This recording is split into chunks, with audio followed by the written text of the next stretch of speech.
Hello friends, स्वागत है आपका आपके अपने YouTube channel English at the rate Raj पर। और आपकी सेवा में हाजिर है हमेशा की तरह आपका अपना राजकुमार। आइए तो स्टार्ट करते हैं इस वीडियो में वर्ब का लेसन नंबर 9। और लेसन नंबर 9 में मैं आपको कराने वाला हूँ इडियोमेटिक मॉडल्स। इडियोमेटिक मॉडल्स मैंने आपको स्टार्टिंग में जब मैंने मॉडल कराया था, मॉडल जब मैंने स्टार्ट ही कराया तब मैंने आपको बताया था कि मॉडल 3 तरह के होते हैं, जिसमें मैंने बोला था कंप्लीट मॉडल मतलब प्योर मॉडल।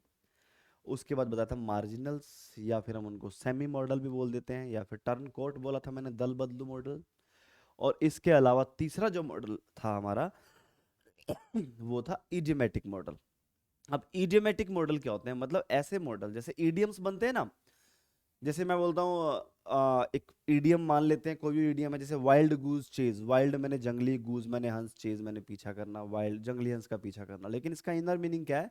टाइम वेस्ट करना, क्योंकि आप जंगली हंस का पीछा करोगे तो क्या होगा? पकड़ा नहीं जाएगा। तो ईडियम के वर्ड अलग होते हैं, उनका मीनिंग अलग होता है। जो उन वर्ड्स का रियल मीनिंग होता है वो मीनिंग नहीं होता, उनका एक इनर मीनिंग होता उस जैसा ही है, मिलता जुलता। तो अभी क्या है, हम इडियोमेटिक मॉडल करेंगे। मतलब हम ऐसी हेल्पिंग वर्ब लेंगे, जो हेल्पिंग वर्ब होती हैं उनमें हम कुछ ऐसी चीज जोड़ देते हैं कि उसका मीनिंग ना तो ये वाला रहेगा पूरा, ना ये वाला रहेगा, इन दोनों को मिला के एक नया मीनिंग निकल आएगा। जैसे हैव का यूज हम किस लिए करते थे? हैव का यूज हम करते थे प्रेजेंट परफेक्ट टेंस में, चुका है, चुके हैं, इस तरह की बातें बताने के लिए, पोजेशन शो करने के लिए, या टेक ड्रिंक की जगह, है ना। लेकिन अब हैव के साथ टू लगाने से इसका मीनिंग बिल्कुल अलग हो जाता है। इसका मीनिंग लगभग लगभग मस्ट जैसा हो जाता है, लेकिन मस्ट और इसमें भी डिफरेंस होता है। वो चीजें हम पढ़ेंगे बिल्कुल एकदम अलग तरीके से, बिल्कुल एकदम नए तरीके से पढ़ेंगे, राइट है। तो देखो किस तरीके से हम लोग पढ़ने वाले हैं इन चीजों को। सबसे पहले हम स्टार्ट करेंगे इन इडियोमेटिक मॉडल्स में। देखो बहुत सारे मॉडल्स हैं, जैसे will have to, shall have to, ये सब चीजें। और अभी क्या हम आगे, अभी सबसे पहले हम हैव टू से स्टार्ट करेंगे कि uses of have to, has to, had to, या फिर हम ऐसा भी कह सकते हैं will have to, shall have to. मतलब ये वाली हैव टू वाली जो फॉर्म है ना, ये प्रेजेंट में भी होती है, पास्ट में भी होती है, फ्यूचर में भी होती है। अब इसका मीनिंग क्या होता है, मेन चीज है ये। कहाँ हैव टू का यूज हम करते हैं, किस तरह की बातें बताने के लिए करते हैं? जैसे in general have to expresses impersonal obligation. Impersonal obligation का मतलब क्या होता है? जो ऑब्लिगेशन मेरा खुद का नहीं है, मतलब किसी और ने वो मुझे ऑब्लिगेट किया उस चीज के बारे में। मतलब जो काम मुझे करना चाहिए नहीं, जो काम मुझे करना पड़ता है। ठीक है, क्लियर है। जैसे the subject of have to का जो सब्जेक्ट होता है, मान लो हैव टू हेल्पिंग वर्ब है, सपोज दैट ये वाला सेंटेंस है, यहां पर क्या है, हैज टू हेल्पिंग वर्ब है, ठीक है। और इसका सब्जेक्ट क्या है, John. The subject of have to is obliged for और फोर्स्ड। ये जो सब्जेक्ट है ना जोन, या तो ये ओब्लाइज है या फिर फोर्स, इसमें फोर्स लगाया जा रहा है। To act by a separate external power, मतलब किसी दूसरे एक्सटर्नल पावर से इस पे फोर्स लगाया जा रहा है। मतलब इस सेंटेंस का मीनिंग आप देखोगे, आपको खुद ब खुद एहसास हो जाएगा कि हैव टू किस तरह की फीलिंग को शो करने के लिए हम यूज करते हैं। John has to wear a tie at work. John को काम पे एक टाई डालनी पड़ती है, टाई पहननी पड़ती है। Tie, tie, coat pant tie, वो वाली टाई, टाई पहननी पड़ती है। मतलब वो पहनना नहीं चाहता, लेकिन उसकी कंपनी का रूल है ये, और उस पे वो लगाया गया है, पहनना नहीं चाहता। ठीक है। तो उस केस में जब इस तरीके का काम जो इंसान पर्सनली नहीं करना चाहता या पर्सनली नहीं करना चाहिए, उसकी मोरल ड्यूटी नहीं है, लेकिन उसको फिर भी काम करना पड़ता है, तो उस केस में ऐसे काम को बताने के लिए, ऐसी फीलिंग को बताने के लिए, ठीक है, ऑब्लिगेशन की, इम्पर्सनल ऑब्लिगेशन की फीलिंग को बताने के लिए हम have to, has to, had to का यूज करते हैं। क्लियर है? जैसे इसमें अब नेक्स्ट सेंटेंस में I have to work 12 hours a day. मुझे 12 घंटे काम करना पड़ता है प्रतिदिन। प्रतिदिन मुझे 12 घंटे, मैं करना नहीं चाहता। 8 घंटे काम, 9 घंटे काम करते हैं मोस्टली, किसी भी आप जॉब पे जाओगे कहीं भी। लेकिन मुझे 12 घंटे करना पड़ता है, मुझे ओवर टाइम भी करना पड़ता है। मतलब मेरी मजबूरी है। ठीक है, मैं चाहता नहीं, लेकिन हालात ऐसे हैं, उन हालात ने मुझे मजबूर कर रखा है कि मुझे करना पड़ता है। या मेरी कंपनी में बहुत ज़्यादा काम है और मेरे जो सीनियर हैं, जो ओनर है, वो बोलता है कि भाई इतना काम करो, नहीं तो काम नहीं चलेगा, नहीं तो नौकरी से निकाल दिए जाओगे। तो ना चाहते हुए भी करना पड़ता है। ठीक है, क्लियर है। तो इस तरीके से जब हम किसी काम को अपनी मर्जी से ना करते हुए या मॉरल ड्यूटी समझ के ना करते हुए, हमें जो काम करना पड़ता है, जो चीज़ें हम पे फोर्स की जाती हैं, जब और बोलते हैं यार मुझे करना पड़ता है, यार मुझे करना पड़ा था ये काम, भाई ये काम मुझे करना पड़ेगा, है ना। भाई मुझे तो यार मार्केट जाना पड़ेगा, मैं जाना नहीं चाहता लेकिन मुझे मार्केट जाना पड़ेगा।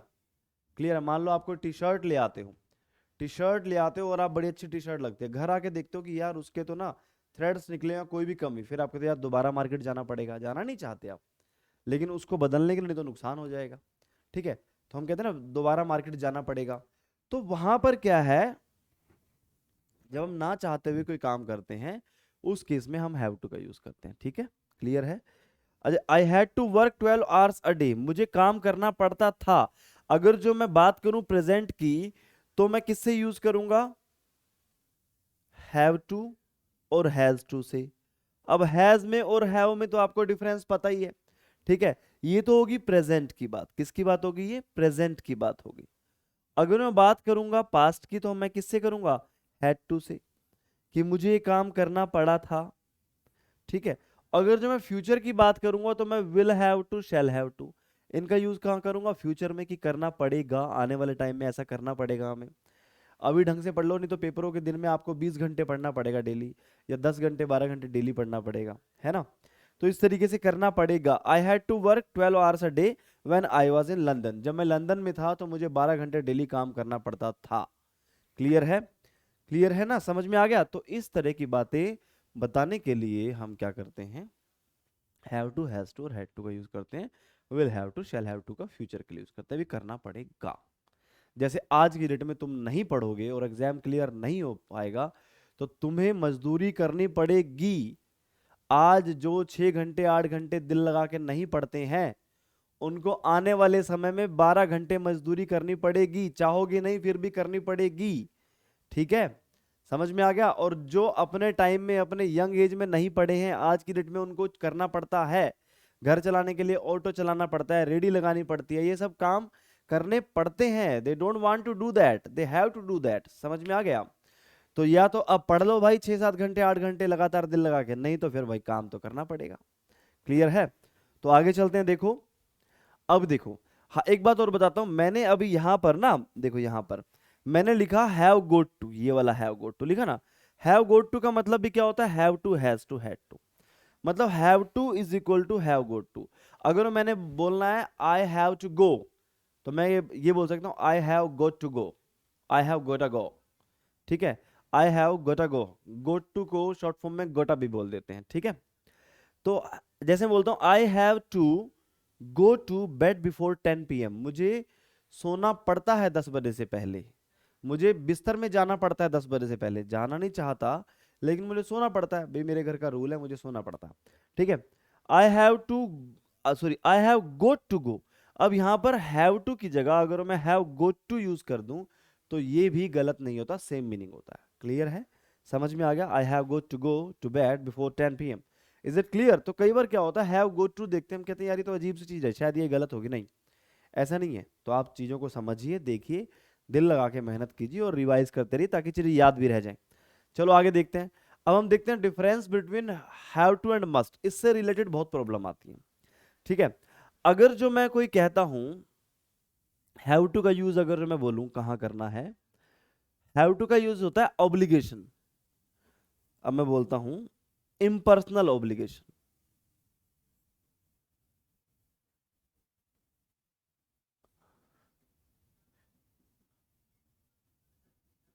दायित्व। ठीक है, जो, और मस्ट का होता है मोरल ऑब्लिगेशन। क्या होता है, मोरल ऑब्लिगेशन। नैतिक दायित्व की जब बात करते हैं हम तो हम मस्ट का यूज करते हैं, और जब एक इम्पर्सनल है मतलब जो पर्सनली नहीं चाहता लेकिन दूसरे के प्रेशर डालने से या हालात के प्रेशर पड़ने से मुझे जो काम करना पड़ता है उस केस में हम have to, has to, had to का यूज करते हैं। जैसे अभी यहाँ पर मैंने कुछ सेंटेंसेस लिखे हैं जिनमें ब्लैंक हैं, और जो देखते हैं इनको फिल करते हैं। आप देखो सबसे पहले ब्लैंक में क्या आना चाहिए, we dash take care of your our youngers, हमें अपने छोटों का क्या करना चाहिए, ख्याल रखना चाहिए। अब ये क्या मोरल ऑब्लिगेशन है, ये नैतिक कर्तव्य है हमारा। ठीक है, तो यहां पर हम किसका यूज करेंगे, मस्ट का यूज करेंगे। क्लियर है, किसका यूज करेंगे, मस्ट का यूज करेंगे। अब अगर वी डैश ओबे और एल्डर्स, ये भी क्या है, मोरल ऑब्लिगेशन है, तो यहां पर भी किसका यूज करेंगे, मस्ट का यूज करेंगे, हैव टू का यूज नहीं करेंगे। दूसरे थोड़ा ना हमें प्रेशर डालते हैं कि चलो अपने पेरेंट्स का या अपने बड़ों का आदर करो, नहीं, ये एक मोरल ड्यूटी है हमारी, मोरल ऑब्लिगेशन, तो मस्ट का यूज करेंगे। One must love one's country, हर इंसान को अपने देश से प्यार करना चाहिए, यह भी मोरल ऑब्लिगेशन है। चौथे सेंटेंस में आई डैश टेक सोडन फूड, मुझे वे भाप में पका हुआ खाना खाना पड़ता है, ये मोरल ऑब्लिगेशन नहीं है। मुझे कोई ऐसी बीमारी है या कुछ ऐसा है, प्रॉब्लम है, वेट ज्यादा बढ़ गया तो उसकी वजह से खाना पड़ता है, ठीक है, डॉक्टर ने बताया कि ऐसा खाना खाया करो, वो खाना पड़ता है मुझे, क्लियर है। बीवी जो है मसालेदार खाने नहीं देती, ठीक है, गर्लफ्रेंड मसालेदार नहीं खाने देती, मम्मी नहीं खाने देती, कह रहे बेटा मसालेदार मत खा नहीं तो फिर पेट खराब हो जाएगा, चल ये उबला हुआ खाना खा ले, ठीक है। तो यहां पर क्या है, ये मोरल ऑब्लिगेशन नहीं है, ये क्या है हमारा एक इम्पर्सनल ऑब्लिगेशन है, ठीक है, क्लियर है। अब मैं कहता हूं she dash wear a sari after marriage, after marriage future की बात है, अब यहाँ हैज टू हैव टू नहीं आएगा, अब आएगा will have to, after marriage शादी के बाद उसको पहननी पड़ेगी, ठीक है। तो हम यहां पर क्या है, अब ये मोरल ऑब्लिगेशन नहीं है, चाहो तो डालो चाहो तो मत डालो, पहनावे पे सबका अपना अधिकार है, लेकिन क्या है, अब ससुराल में ऐसा रूल है कि शादी होगी तो साड़ी डालनी पड़ेगी, तो हम क्या कहेंगे यहां पर, will have to, she will have to wear a sari after marriage, clear है, इतनी बात समझ में आ गई। जब मोरल ऑब्लिगेशन हो तो मस्ट, इम्पर्सनल ऑब्लिगेशन हो तो क्या हो, have to, has to, had to, future के लिए will have to, shall have to. अब मतलब he dash work 15 hours a day when he was 20 years old, उसको 15 घंटे प्रतिदिन काम करना पड़ता था, प्रतिदिन 15 घंटे काम करना, जब वो 20 साल का था, तो 20 साल का था, ये पास्ट की बात है, तो इसका मतलब करना पड़ता है नहीं, करना पड़ता था, ठीक है, करना पड़ता था तो हम क्या बोलेंगे यहां पर, और मोरल ऑब्लिगेशन भी नहीं है, इम्पर्सनल ऑब्लिगेशन है, कोई ऐसे हालातों की वजह से वो मजबूर था, करना पड़ता था, या उससे करवाया जाता था तो उसको करना पड़ता था, ठीक है। तो यहां पर क्या आएगा हमारा, हैड टू यूज होगा। अब समझ में आ गया, have to, has to, had to, will have to, shall have to, इनका मीनिंग क्या होता है, या हैव गोट टू का मीनिंग क्या होता है, क्लियर है। और मस्ट और हैव टू में क्या फर्क होता है, मस्ट को हैव टू की जगह और हैव टू को मस्ट की जगह यूज करके एग्जामिनर प्रॉब्लम दे देता है। अगर मैं इसमें बोलूं one have to love one's country, गलत है भाई ये बात, one must love one's country. अब मैं कहता हूं we have to abide by law, हमें कानून के नियमों का पालन करना पड़ता है, नहीं, we must abide by law, वो तो एक मोरल ड्यूटी है ना हमारी कि हम अपने देश में जो कानून उनका नियम उनका पालन करें, उनके उन नियमों का पालन करें जो कानून के अंडर में लिखे गए हैं, क्लियर है ना। तो समझ में आ गया, तो ऐसी जगह पे जो एक मोरल ड्यूटी होती है, मोरल ऑब्लिगेशन, तो हम उसमें हैव टू का यूज नहीं करते। जो इम्पर्सनल है, जो हमें करना पड़ता है मजबूरी में, कोई और हमसे करा रहा है या हालात की वजह से हमें करना पड़ रहा है, तो उस केस में हम have to, has to, had to का यूज करते हैं, क्लियर है। तो चलो चलते हैं आगे। अब आगे जो हमें बताने वाला हूं आपको, बड़ा ही बहुत जरूरी है, मोस्टली जगह आप देखोगे ये चीज आपको पढ़ाई नहीं जाती, और ये चीजें पढ़ाना तो क्या है, ये चीजें आपको बता तो दी जाती हैं कि बहुत सारी है, फिर आपको ये बोल दिया जाता है कि हमारा ये कोर्स है, इसमें एडमिशन ले लो, हमारी एप्लीकेशन पे एडमिशन ले लो, और ऐसा है वैसा है। लेकिन आपको इस चैनल पे मैंने पहले ही आपसे वादा किया था कि मैं आपको सब कुछ फ्री ऑफ कॉस्ट पढ़ाने वाला हूँ, आप किसी भी एप्लीकेशन पे जाके एडमिशन ले लो, वहाँ आपको ये चीज़ें मोस्टली नहीं मिलेंगी, हाँ मिलेंगे एप्लीकेशन पे मिलेंगे पेड कोर्स में, लेकिन फ्री ऑफ कॉस्ट शायद एक ही वीडियो में इतना सारा, या एक ही रेगुलर लेसन में आपको चीज़ें नहीं मिलने वाली हैं। तो चलो हम देखते हैं, वुड रैदर और वुड सूनर की बात करते हैं। अब मैं कहता हूं वुड रैदर और वुड सूनर में कोई डिफरेंस नहीं होता, वुड रैदर और वुड सूनर में रैदर का मीनिंग अलग होता है, सूनर का मीनिंग अलग होता है, लेकिन वुड रैदर वुड सूनर का मीनिंग एक ही होता है, ठीक है, क्लियर है। तो अब देखते हैं इसमें क्या आने वाला है, किस तरह का क्या मीनिंग होता है इसका, किस तरह की प्रॉब्लम पूछी जाती हैं, किस तरह के क्वेश्चन आप एग्जाम में फेस कर सकते हो, वो सारी बातें हम सीखेंगे। ध्यान से सुनना, बड़ी बहुत ही इंपॉर्टेंट बात है, और इससे रिलेटेड प्रॉब्लम्स अब आती हैं, जैसे जैसे कंपटीशन लेवल बढ़ रहा है ना आपका, उसमें आपकी प्रॉब्लम जो है हाई लेवल की, अच्छे लेवल के आने लग गई, और कई क्वेश्चन तो ऐसे आते हैं जिनको आपने कभी पढ़ा ही नहीं होता, जैसे आपने सेंटेंस फॉर्मेशन को पढ़ा ही नहीं होता और आप सोचते हो कि यार ये क्या हो गया, ठीक है। तो वैसे सेंटेंस फॉर्मेशन भी आने वाले टाइम में मिलेंगे, और अभी भी मिलेंगे, don't worry. Used to indicate what one wants और प्रेफर्स टू डू, या व्हाट वन वांट्स और प्रेफर्स टू हैव, मतलब वुड रैदर या वुड सूनर यूज होता है किस लिए, ये संकेत करने के लिए, ये बताने के लिए कि कोई इंसान क्या चाहता है, उसकी चाहत को क्या चीज प्रेफर करता है, भाई मैं टी प्रेफर करता हूँ, कॉफी प्रेफर नहीं करता, या कॉफी प्रेफर करता हूँ, टी प्रेफर नहीं करता, मैं कोल्ड कॉफी प्रेफर करता हूँ, गर्मियों में हॉट कॉफी प्रेफर नहीं करता। तो वो प्रेफरेंस जानने के लिए उसके, या प्रेफर अपनी प्रेफरेंस बताने के लिए वुड रेदर का यूज हम करते हैं, वुड सूनर का यूज करते हैं। अब देखो, she would rather drive than take the train. अब वो कहता है वो चाहेगी कि वो ड्राइव करे, ट्रेन ट्रेन लेने से अच्छा वो ड्राइव करे तो ज्यादा बेटर है। ठीक है, वो ट्रेन से नहीं जाना चाहती, वो क्या करना चाहती है, ड्राइव करना चाहती है। बट ट्रेन में जाने से अच्छा तो वो ड्राइव करना पसंद करेगी, वो चाहेगी कि वो ड्राइव कर ले पर ट्रेन से ना जाए। ठीक है, समझ में आ गया? तो इस सेंटेंस का मीनिंग समझ में आ गया। और वुड रेदर के बाद आपने जो देखा है यहाँ वर्ब का कौन सा फॉर्म आया, फर्स्ट फॉर्म। क्यों आया? क्योंकि ये मॉडल है, और मैंने पहले ही बताया था कि मॉडल के बाद हमेशा मेन वर्ब का कौन सा फॉर्म आता है, फर्स्ट फॉर्म आता है, बेस फॉर्म आता है। ठीक है, फिर आई वुड, हाँ अब देखो, ये तो वो होगा कि वो चाहती है, लेकिन अगर मैं बोलूं कि मैं चाहता हूं कि तुम ये करो, मैं चाहता हूं कि तुम ट्रेन से ना जाकर के ड्राइव करो, ठीक है, मैं चाहता हूं कि तुम 10 घंटे पढ़ो, ठीक है, तो I would rather you didn't tell them, मैं ये चाहूंगा कि तुम उनको ना बताओ मेरे बारे में, अबाउट मी। ठीक है, तो इस केस में जब हम आई वुड रेदर, यहां पर यू, ही, शी, इट, कुछ भी सब्जेक्ट लगाए हम, किसी का नाम, तो उस केस में यहां पर जो टेंस यूज होगा ना, ये पास्ट टेंस यूज होगा। कौन सा टेंस यूज होगा? Past tense, past indefinite tense use होगा। कौन सा टेंस यूज होगा? पास्ट इंडेफिनिट बोल दो, या फिर सिंपल पास्ट भी बोल सकते हैं इसको। क्या बोल सकते हैं? सिंपल पास्ट बोल सकते हैं। क्लियर है? इतनी बात समझ में आई? अरे समझ में तो आ ही रही होगी ना, जब मैं इतना अच्छा पढ़ा रहा हूं तो। ठीक है, चलो आगे देखो। अब देखो, which beach would you rather to, would you rather go to, कौन से बीच पे जाना चाहोगे, कौन से बीच पे जाना पसंद करोगे, कौन से बीच को ज्यादा प्रेफर करोगे? यहाँ तो बहुत सारे बीच हैं।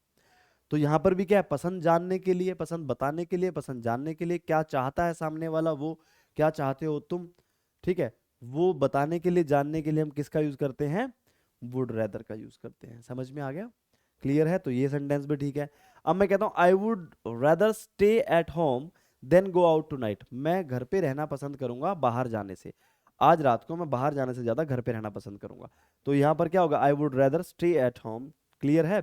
आई would rather you stayed at home, मैं चाहूंगा कि तुम भी घर पे रहो, तुम्हें भी जाने की जरूरत नहीं है कहीं पर, मैं तो घर रहूंगा, तुम भी। अब क्या है, वो यहां तो अपनी पसंद बता रहा है कि वो क्या चाहता है। दूसरे सेंटेंस में, इस वाले सेंटेंस में जो बता रहा है कि वो ये चाहता है कि तुम भी ये करो, कि वो तुमसे क्या चाहता है, ये सब्जेक्ट इस सब्जेक्ट से क्या चाहता है।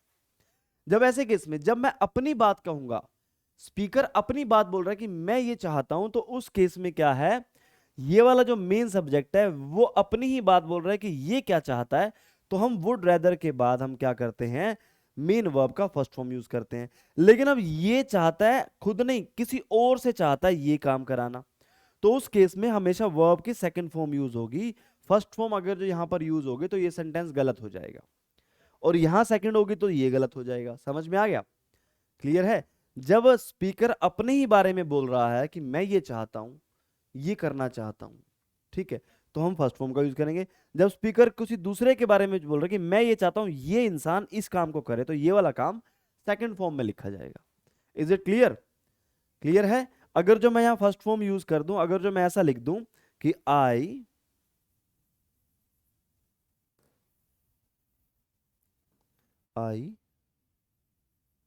Would rather you stay here, मैं चाहूंगा कि तुम यहां रहो। तो यहां पर क्या है, आई ने चाहा कि ये इस काम को करे, आई ये काम नहीं कर रहा, ये तो बेशक बाहर चला जाए, ये भी यहां रह जाए, कोई दिक्कत नहीं है, पर ये चाहता है कि ये यहां रहे। तो उस केस में ये जो है ना, ये चाह रहा है इसके बारे में कि ये जो काम है ना ये करे, इसका कोई मतलब नहीं है। तो ये वाली जो वर्ब है ये कौन सी फॉर्म में लिखी जाएगी? सेकंड फॉर्म में लिखी जाएगी। क्लियर है? आई होप कि आपको ये बात समझ में आ गई होगी। Is it clear? तो एक तो इस तरीके से हम वुड रेदर से, वुड सूनर से, और जहां जहां मैंने वुड रेदर लिखा है यहाँ हर जगह वुड सूनर का भी यूज करते हैं, सेम बात है। क्लियर है? आगे चलते हैं, चलो। अब मैं कहता हूं I would rather you told them, कितनी अच्छी बात है, मैं चाहूंगा कि तुम उनको बताओ, ये बात तुम उनको बताओ, मैं नहीं बताने वाला, ठीक है, मेरी उनसे बनती नहीं है, ये बात तुम बताओ उनको, कुछ भी ऐसा है, ठीक है, मतलब ये चाहता है। अब मैं कहता हूं I would rather tell them, मैं उनको बताना चाहूंगा ये बात, छुपाने से बढ़िया तो मैं बताना चाहूंगा, ठीक है। लेकिन मैं कहता हूँ मैं चाहूंगा कि तुम बताओ। अब ये चाहता है कि ये वाला जो काम है ना वो ये करे, मैं ना करूं, ये करे। क्लियर है? तो जब इंसान खुद चाहता है कि वो खुद करे तो वुड रेदर वर्ब की फर्स्ट फॉर्म, और जब वो चाहता है कि कोई दूसरा करे तो उसके साथ वर्ब के सेकंड फॉर्म का यूज होता है। क्लियर है? फिर से दोहरा दिया मैंने। अगर मैं इस चीज को नेगेटिव में कहना चाहूं, देखो मैं नेगेटिव की बात कर रहा हूं, I would rather you didn't tell them, मैं चाहूंगा कि तुम उनको ना बताओ, मैं चाहूंगा कि तुम उनको ना बताओ। मैं ऐसे भी कह सकता हूं, मैं नहीं चाहूंगा कि तुम उनको बताओ, मैं नहीं चाहूंगा कि तुम उनको बताओ, बेशक कोई और बता दे, है ना, मैं चाहता हूं कि तुम उनको ना बताओ। तो अब क्या है, अगर जो ये वाली चीज नेगेटिव में लिखनी है तो मैं यहां किसका यूज करूंगा, डिडंट टेल वर्ब की फर्स्ट फॉर्म। इस तरीके से आ गया। इतना समझ में आ गया होगा पास्ट इंडेफिनिट टेंस में वर्ब की सेकंड फॉर्म लगती है, या फिर क्या होता है वर्ब की डिड नॉट के साथ या डिड के साथ वर्ब की फर्स्ट फॉर्म लगती है। ये तो समझ में आ गया। अब इसी बात को अगर जो मैं ऐसे लिखना चाहूं, आई wouldn't rather you told them, है तो नेगेटिव ना, मैंने इस नेगेटिवनेस को क्या किया, यहां पे इस नेगेटिव फॉर्मेशन को इसमें डाल दिया। तो अगर जो ऐसा आ जाए कभी सेंटेंस तो ये सेंटेंस गलत होता है भाई, कभी भी ऐसा नहीं लिखा जाता। अगर जो मैं सिर्फ अपनी बात बोलूं, जैसे मैं बोलता हूं आई वुड रेदर, हाँ मैंने लिखा हुआ है वैसे, आगे बताता हूं, चलो आगे बताता हूं, ये पूरा टाइप ही किया हुआ है अच्छे से। I wouldn't rather you told them, देखो I would rather you stayed at home tonight, देखो I would rather you stayed, ये पॉजिटिव हो गया, ये तो सेंटेंस ठीक है जैसे मैंने अभी बताया। मैं चाहूंगा कि तुम घर पे रहो, मैं चाहूंगा कि तुम घर पे ना रहो, आई would rather you didn't stay, ये भी ठीक है। अब मैं यही बात बोलूं, ये नोट वाला पोर्शन यहां पे ले जाऊं, I would not rather you stayed at home, तो ये गलत हो जाएगा। जब भी मैं इस चीज को नेगेटिव बोलूंगा, जबकि मेन जो सब्जेक्ट है वो दूसरे सब्जेक्ट से जो काम कराना चाहता है वो ना करे, तो नोट यहां पर ना करके नोट इसके साथ आएगा। ये सेंटेंस गलत है, ये सेंटेंस गलत है। क्लियर है? समझ में आ गई इतनी बात? चलो आगे देखते हैं। अब देखो, अब मैं कहता हूं I would rather go by air, मैं चाहूंगा कि मैं बाई एयर जाऊं, आई would rather not go by air, ये ठीक है। यहां पर क्या कि दूसरा सब्जेक्ट तो कोई है ही नहीं, यू ही शी कुछ है ही नहीं, दूसरा सब्जेक्ट तो है ना, तो इसमें क्या है, यहां पर वुड रेदर नॉट आ जाएगा, क्योंकि यहां अपनी पर्सनल बात कर रहा है, ये किसी दूसरे का तो कोई रोल ही नहीं है। जब दूसरे का रोल हो जाएगा ऐसे, जब दूसरे का रोल हो जाएगा तो फिर यहां पर नहीं आएगा, फिर इस दूसरे वाले के साथ आएगा, यहां आएगा, ये वाला गलत हो जाएगा। ठीक है, डन, चलें आगे। चलो, he would rather have spent the money on holiday, देखो अब वुड रेदर के साथ हम हैव का यूज करेंगे, वुड रेदर या वुड सूनर प्लस हैव। जब कभी भी इसके साथ हैव का यूज है तो मेन वर्ब का कौन सा फॉर्म आता है, थर्ड फॉर्म आता है। I would rather have watched it at the cinema than on DVD, ठीक है। और यहां पर वर्ब की थर्ड फॉर्म आएगा, जैसे मतलब he would rather have spent the money on holiday, भाई उसने हॉलीडे पे पैसा खर्च कर दिया होता, ठीक है। क्लियर है? वो चाहता था कि कर दे और कर दिया होता, लेकिन ये काम हुआ नहीं, होते होते रह गया। आई वुड रेदर हैव वॉच्ड, जब वुड रेदर के साथ हैव का यूज कर देते हैं तो इसका मतलब है, देखो वुड रेदर के साथ सिंपल हो कि मैं चाहूंगा कि मैं ऐसा काम करूं, मैं चाहूंगा कि मैं बाई एयर जाऊं, मैं बाई एयर जाना प्रेफर करूंगा, मैं बाई एयर जाना ज्यादा पसंद करूंगा। क्लियर है? तो यहां बीते हुए समय की बात है कि मैं ऐसा पसंद करता था, हुआ नहीं, ठीक है। He would rather have spend the money on holiday, वो चाहता था कि वो हॉलीडे पे मनी पैसा खर्च कर दे, लेकिन किया नहीं, चाहता तो था लेकिन गया ही नहीं, या तो फिर, ठीक है। तो मतलब जब वुड रेदर के साथ हैव प्लस वर्ब का थर्ड फॉर्म आ जाए तो मतलब ये चाहत उसके पास टाइम की थी और होते होते रह गई।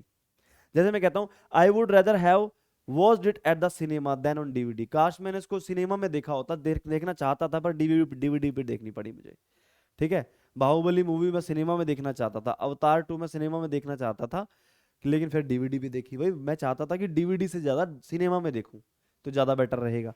तो इस तरीके की पास्ट की जो चाहत है, हम वुड रेदर वुड सुनर के साथ हैव का यूज कर देते हैं, और फिर हम वर्ब की कौन सी फॉर्म का यूज करते हैं, थर्ड फॉर्म का यूज करते हैं। Is it clear? I hope कि आपको ये क्लियर हो गया होगा।